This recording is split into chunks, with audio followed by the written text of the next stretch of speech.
کہ تقدیر کے جو عام عقیدے میں ہم تقدیر کہتے ہیں اس کے دو پہلو ہیں۔ ایک پہلو ہے ما اصاب علی الانسان، جو کچھ انسان پر آتا ہے مصیبت، جیسے ابھی آیت میں نے پڑھی ما اصاب من مصیبت فی الارض ولا فی انفسکم۔ ہم ہر وقت زد میں ہیں، کوئی تکلیف آ گئی، کوئی مصیبت آ گئی، کوئی بیماری آ گئی، کوئی حادثہ ہو گیا، کوئی بچہ فوت ہو گیا، کوئی عزیز جو ہے وہ فوت ہو گیا، یہ ہر وقت حوادث ہے۔ تو جو بھی کچھ پیش آتا ہے وہ علم خداوندی میں ہمیشہ سے تھا۔ یہی وجہ ہے کہ ایک اور حدیث ہے ابن الدیلمی سے، لمبی حدیث ہے وہ، لیکن اس کے اندر جو آخری ٹکڑا ہے وَتَعْلَمَ، یعنی انسان کے نجات کے لیے لازم ہے کہ یہ بات بھی تم جان لو انما اصابک لم یکن لیخطئک وانما اخطأک لم یکن لیصیبک وَلَوْ مِتَّ عَلَىٰ غَيْرِ هَذَا، اگر تم اس کے سوا کسی صورت پر ہوگے تو جہنم میں داخل ہو جاؤ گے، دخلت النار۔ یہ جان لو کہ جو چیز تم پر آئی وہ آنی ہی آنی تھی۔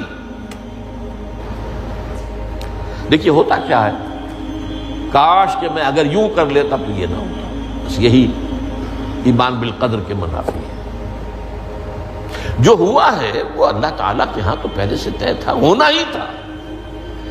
تمہاری کوئی تدبیر، کاش کہ میں اس وقت یہ کر لیتا، یہ لو، اسی لیے ایک حدیث میں الفاظ آئے ہیں ان کلمۃ لو تفتح عمل الشیطان، اس لو سے، کاش، اس سے شیطانی عمل شروع ہو جاتا،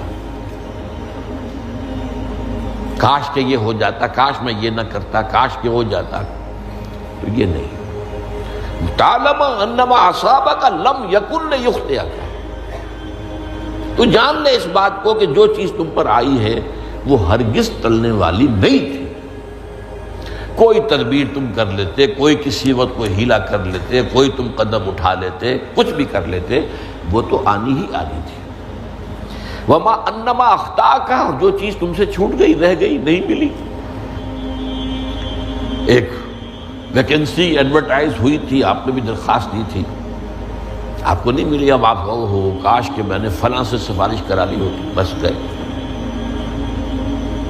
تو جو چیز چھوٹ گئی وہ چھوٹ جانی ہی تھی، اس میں قطعاً جو ہے کوئی شکل، کوئی تدبیر، کوئی سفارش، کسی طرح کا کوئی بھی ہیلا، کوئی جو ہے اس میں کارگر نہیں ہو سکتا تھا۔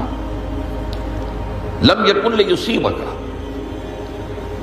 وَمِتَّ عَلَىٰ غَيْرِ ذَلِكَ، اگر تو اس کے سوا کسی کیفیت پر تیری موت واقع ہوئی، اگر یہ یقین نہیں ہے، یہ ہے تقدیر کا وہ مفہوم کہ جس کا تعلق ہے علامہ اصاب الانسان، جو انسان کے اوپر وارد ہو رہا ہے، اس کے ضمن میں تقدیر کا مفہوم کیا ہے کہ جو ہوا ہے وہ تو ہونا ہی تھا، اس میں تو کسی شک و شبہ کی گنجائش نہیں، بالکل قطع اللہ تعالیٰ کا فیصلہ ہے۔ البتہ در حقیقت ایک دوسرا پہلو ہے، ما یفعل الانسان، وہ جو انسان کرتا ہے۔ یہاں آ کر یہ تقدیر کا مسئلہ بہت ٹیڑھا ہو جاتا ہے۔ آیا میرے اندر کوئی اختیار بھی ہے کہ نہیں؟ Do I have any free choice؟ یا ہر شخص پہلے سے طے ہے؟ تقدیر کا ایک عام مفہوم یہ ہے، اور اس مفہوم میں بھی بعض روایات بھی ہیں جو اس کی تائید کرتی ہیں کہ ہر چیز پہلے سے طے ہے، لکھی ہوئی ہے۔ اور یہ جو حدیث ہم نے ابھی پڑھی ہے، یہ گویا کہ اس کی ایک مثال ہے کہ وہ جو لکھ دیا گیا تھا، فرشتے نے لکھ دیا تھا، رحم مادر میں لکھ دیا تھا، شقی او سعید، یہ بدبخت ہے یا سعادت مند ہے۔ تو ایک شخص پوری عمر نیکی کے کام کرتا رہا، آخری وقت میں آ کر کوئی ایسا حادثہ پیش آ گیا کہ وہ اہل جہنم کے سے کام شروع کر دی اور جہنمی ہو گیا۔ یا ایک شخص ساری عمر جو ہے جہنمیوں کے سے کام کرتا رہا، آخری وقت میں آ کر کوئی ایسی توفیق ملی، کچھ ایسا معاملہ ہو گیا، توبہ کر لی اور اس نے جو ہے اہل جنت کے سے اعمال شروع کر دی۔ تو یہ جو ہے علامہ اصابک کا علیحدہ بات ہے، اور علامہ یفعل الانسان، انسان کیا کرتا ہے، اس میں اس کی قدرت کتنی ہے، اور یہ ہمارے ہاں فلسفے کا بڑا مشکل موضوع ہے، اسی کا نام ہے جبر و قدر۔ ہمارے اسلاف میں بھی کچھ لوگ ایسے ہیں متکلمین میں سے، دیکھیے ہمارے ہاں ایک وہ لوگ ہیں کہ جو اس پر قناعت کرتے ہیں کہ جو اللہ نے کہہ دیا اور رسول نے کہہ دیا، اس سے آگے ہم مین میخ نہیں نکالیں گے، وہ محفوظ راستے پر ہوگی۔ لیکن بہرحال انسان کو اللہ نے ایک عقل بھی دی ہے، اور یہ عقل سوالات اٹھاتی ہے،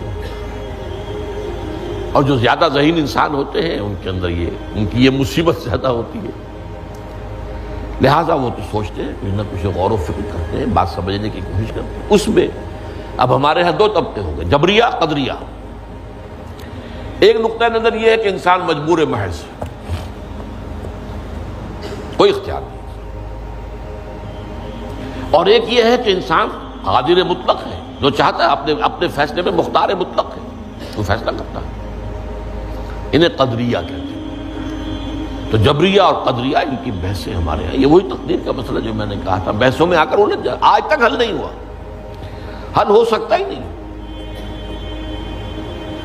اب اس کے ضمن میں علامہ اقبال کا ایک شعر آپ کو سناتا ہوں، وہ بہت اچھا لگتا ہے، بہت خوبصورت لگتا ہے شعر ہونے کے اعتبار سے۔ تقدیر کے پابند جمادات و نباتات، مومن صرف اللہ کے احکام کا پابند۔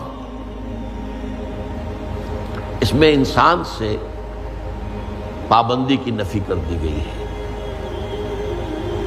وہ صرف پابند ہے اللہ کے احکام کا۔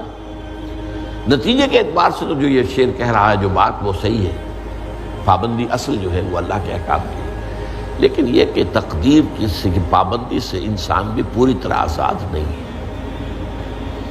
یہ سمجھ لینا کہ یہ جمادات و نباتات ہی کا معاملہ، یہ غلط ہے، یہ مبالغہ ہے۔ ظاہر بات ہے کہ شاعر جو ہے، شاعر مبالغے سے بچ نہیں سکتا، چاہے وہ علامہ اقبالی ہو، کوئی بھی ہو۔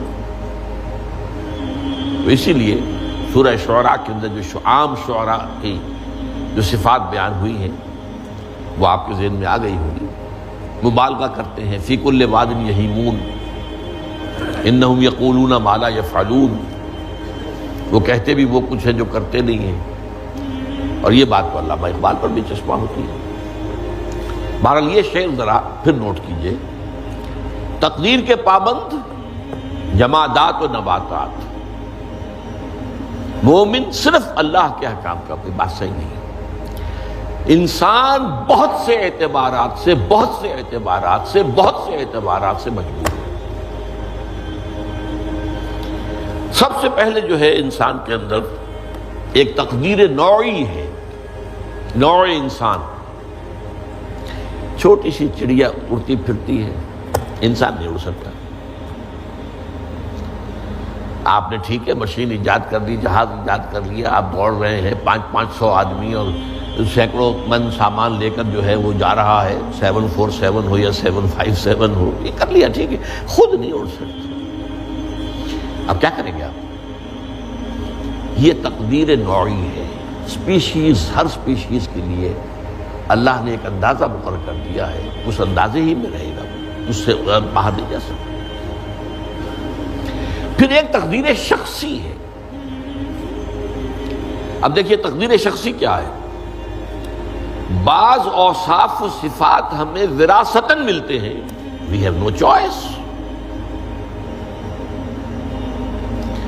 پہلے بھی یہ بات مانی جاتی تھی، آج جو ہے ذرا سائنٹیفک انداز میں ہم کہتے ہیں جینز میں چلا آ رہا ہے۔ وہ جینز کو کوئی بدل سکتا ہے؟ جو جینز بھی آپ کو ملے اپنے والدین کی طرف سے، وہ آپ کی شخصیت کا ظاہر بات ہے کہ فیصلہ کن طرز پر اس کو ڈھال دیتے ہیں۔ جینز ہے، پابندی ہے۔ نمبر دو یہ کہ خاص طور پر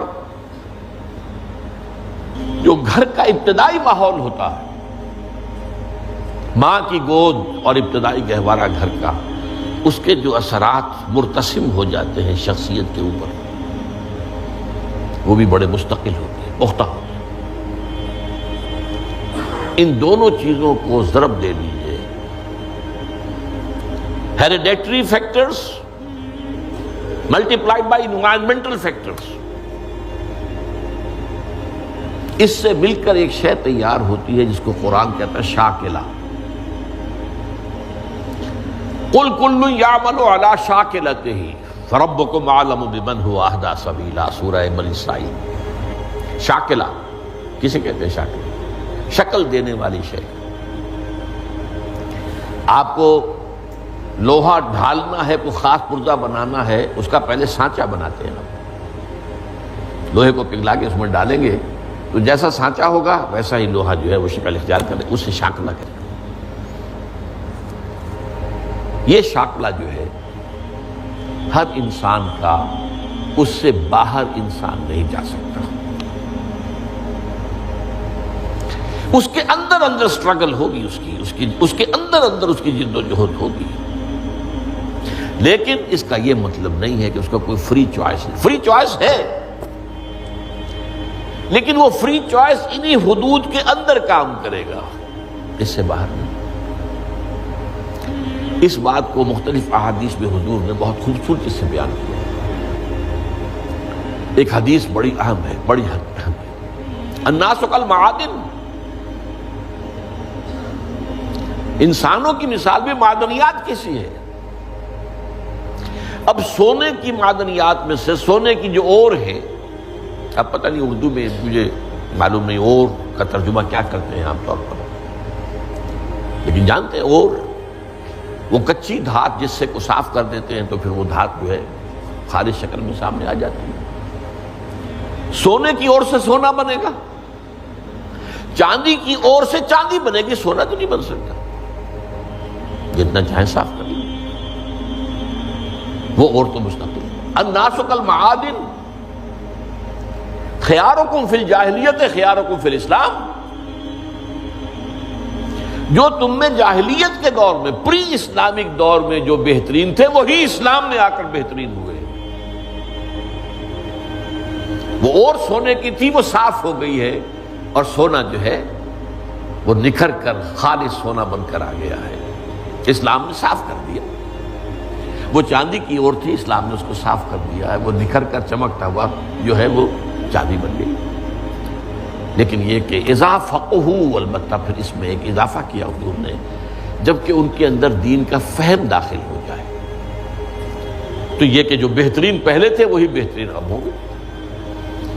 اسلام لانے سے پہلے بھی بہترین ابو بکر تھے، اسلام لانے کے بعد بھی بہترین ابو بکر۔